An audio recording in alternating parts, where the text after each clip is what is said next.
ke Direktur Utama Rumah Sakit Penyakit Infeksi Sulianti Saroso, Pak Muhammad Syahril. Pak Dokter, dengan Aiman, Kompas TV Jakarta, Anda bisa jelas mendengar saya? Ya, dengar. Baik, Pak Dirut, Ya, Pak. RSPI Sulianti Saroso. Pak, tentu ini menjadi kewaspadaan meskipun jangan sekali lagi panik. Apa yang kemudian kita lihat bahwa setiap hari ada pertambahan dan mayoritas di rumah sakit Anda juga di Rumah Sakit Umum Pusat Persahabatan.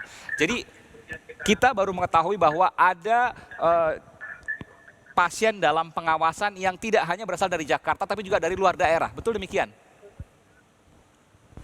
Maksudnya luar daerah gimana? Kita tahu bahwa 25 ini dari Bali misalnya, yang kemudian dirawat di RSPI Sulianti Saroso. Artinya memang ada dari daerah-daerah lain, tanpa menyebutkan daerah tentu. Oh tidak. Di Sulianti Saroso ada 10 pasien, ya. 2 diantaranya WNA, yang 8 WNI, itu Jakarta semua ya. Oke. Oh, jadi di RSPI Sulianti Saroso semuanya dari Jakarta dan memang kasusnya di Jakarta. Sementara yang 25 ini saya tidak tahu apakah di Persahabatan atau Sulianti Saroso, tapi kemudian disampaikan tadi dari Bali. Saya ingin tanya Pak, untuk kasus 27 ada di Rumah Sakit Penyakit Infeksi Sulianti Saroso? 27 yang mana ya? Saya nggak begitu. Oke, baik. Karena begini Pak, ini kita menjadi perdebatan di sini, menjadi diskusi, bukan perdebatan, saya koreksi, bahwa ada penularan yang kemudian dilakukan terjadi tanpa satu kontak dengan positif corona, kontak dengan orang yang terjangkit positif corona, dan juga tanpa bepergian ke luar negeri. Artinya ada kemungkinan tadi oleh Pak Hermawan, Ketua Ikatan Ahli Kesehatan Masyarakat, menyatakan ada dugaan bisa jadi kemudian ini merupakan kasus yang terjadi sebelum kasus pertama diumumkan oleh pemerintah. Apa yang kemudian bisa disampaikan Anda sebagai Dirut RSPI dan juga ahli di dalam hal ini? Ya, betul ya. Jadi memang kategorinya saat ini sudah sampai ke transmisi ya, antar manusia ke manusia. Jadi bukan lagi impor atau klaster ya. Saya kira itu sama dengan di dunia-dunia yang lain, negara-negara yang lain bisa terjadi transmisi. Dan ini sudah diumumkan oleh juru bicara tadi, bahwa ada 1 pasien yang sudah transmisi. Iya. Kalau kita lihat Pak bahwa ada pertambahan, tentu kita tidak berharap lagi ada pertambahan pasien. Tapi seberapa siap RSPI Sulianti Saroso menerima pertambahan ini, baik pasien dalam pengawasan maupun yang positif corona, karena keduanya harus diisolasi?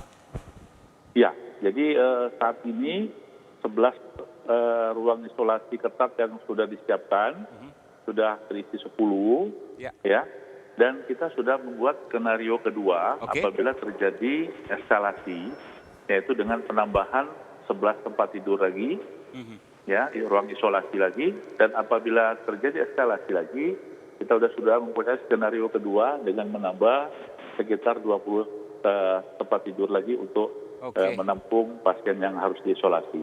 Baik, tentu ini tidak berharap, tapi kemudian juga ada yang sembuh Pak ya, ada yang kemudian dinyatakan negatif kasus nomor 6 dan saya lupa ada 2 kasus, betul demikian Pak?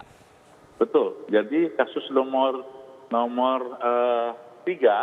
ya, dan nomor 10 ya, yang dirawat di RSPI sudah konversi negatif 2 kali. Jadi mudah-mudahan besok kita pulangkan 2 itu. Oh, udah bisa pulang Pak ya? Jadi?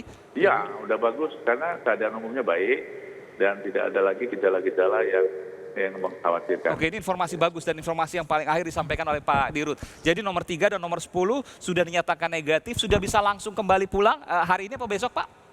Insya Allah besok ya, kita lihat lagi besok pagi. Dan ini penting juga Pak, karena mungkin ada masalah mungkin dari sosial yang kemudian terjadi.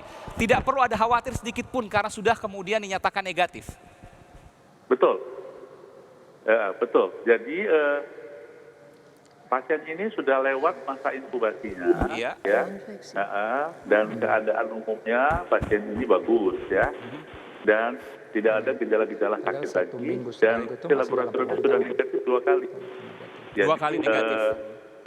Dan tidak akan ada jadi penularan lagi, karena dia sudah tidak mengandung virus-virus corona lagi. Jadi dipastikan tidak akan terjadi penularan lagi pada pasien sudah dinyatakan sembuh dan boleh pulang?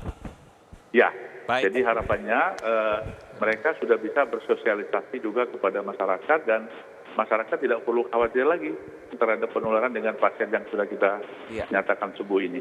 Mereka juga setelah sembuh masih memerlukan isolasi mandiri, Pak? Tidak perlu, Sama sekali tidak perlu. Cuman mereka ini perlu istirahat ya untuk menjaga kondisinya, agar dia bisa tetap menjaga kebugaran dan tidak mudah kena serangan penyakit lagi gitu. Baik, ini informasi bagus, kabar gembira dari Rumah Sakit Penyakit Infeksi Sulianti Saroso. Terima kasih Pak Dr. Muhammad Syahril, Direktur Utama Rumah Sakit Penyakit Infeksi Sulianti Saroso. Saya langsung ke Dr. Eva. Dr. Eva, tadi saya menyambung soal kasus nomor 27, Pak Dirut tadi mungkin agak lupa dan tidak tahu juga apakah 27 ini di RSPI atau di Persahabatan. Tapi saya ingin tanya, ketika benar bahwa ada orang yang tidak terdeteksi lalu kemudian positif corona, maka yang dikhawatirkan adalah interaksi sebelumnya. Ya, betul. Gimana untuk kemudian mengetahui supaya bisa saja, saya tidak menyatakan itu, bisa saja kemudian menyebar? Ya. Kasus yang ke-27 bisa ada 3 kemungkinan. Pertama, memang dia tertular tanpa dia tahu bahwa dia tertular oleh pasien yang positif. Misal saat dia naik taksi itu mungkin bekas WNA atau WNI yang baru pulang dari luar negeri yang memang positif, karena sebelumnya memang kita tidak tahu ada outbreak di Wuhan, mereka udah terlanjur pulang dan tanpa tahu bahwa mereka sakit itu sebenarnya sudah terinfeksi dengan COVID-19. Karena gejala dan semuanya itu hampir sama, apalagi ini kan penyakit self-limited disease ya, bisa sembuh sendiri. Orang-orang muda yang kembali dari sana, dia sehat, dia bugar, dia jadi sehat, tapi dia tetap menular, atau juga bahkan dia tidak bergejala, tapi dia menular ke orang yang sehat. Jadi mungkin aja pasien yang ke-27 ini tertular tanpa dia sadari dengan orang-orang yang positif. Mungkin pernah berinteraksi tapi tidak diketahui. Iya, karena orang yang pertama itu juga mungkin tidak tahu kalau dia sedang sakit. Yang kedua, mungkin dia memang kontak dengan pasien-pasien kita, tapi karena pasien kita tidak diumumkan siapa, tidak tahu, mungkin dia jadi tidak merasa sakit.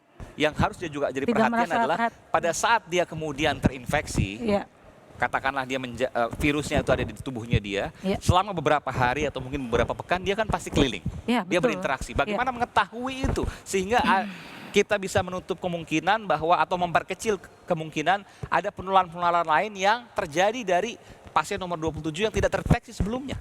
Sulit membedakan antara karena ini coronavirus ini, COVID-19 ini, itu dari yang tidak bergejala sampai yang berat. Jadi untuk pasien-pasien yang tidak menunjukkan gejala akan sulit kita mengetahui bahwa dia itu memang terinfeksi. Sedangkan terinfeksi pun seperti pasien yang 27, karena dia tidak merasa pernah kontak, dengan yang sakit, tidak pernah merasa keluar negeri, maka ketika dia sakit berat, dengan gejala pernapasan dan lain-lain, dia tidak merasa dia sedang sakit. Saya punya bayangan, tapi ini seolah menjadi buah si malakama. Kalau kemudian ini diumumkan oleh pemerintah, katakanlah yang pernah ke titik ini, ke titik ini, ke titik ini, tapi kan tidak mungkin. Tapi kalau tidak diumumkan, maka ada kemungkinan penyebaran-penyebaran yang misterius, yang dalam tanda kutip siluman, yang tidak tahu tiba-tiba kemudian positif. Apa yang harus dilakukan? Nanti kita akan segera kembali, saya ke Bung Hermawan nanti. Saya akan segera kembali, saudara, tetaplah bersama kami di Sapa Indonesia Malam.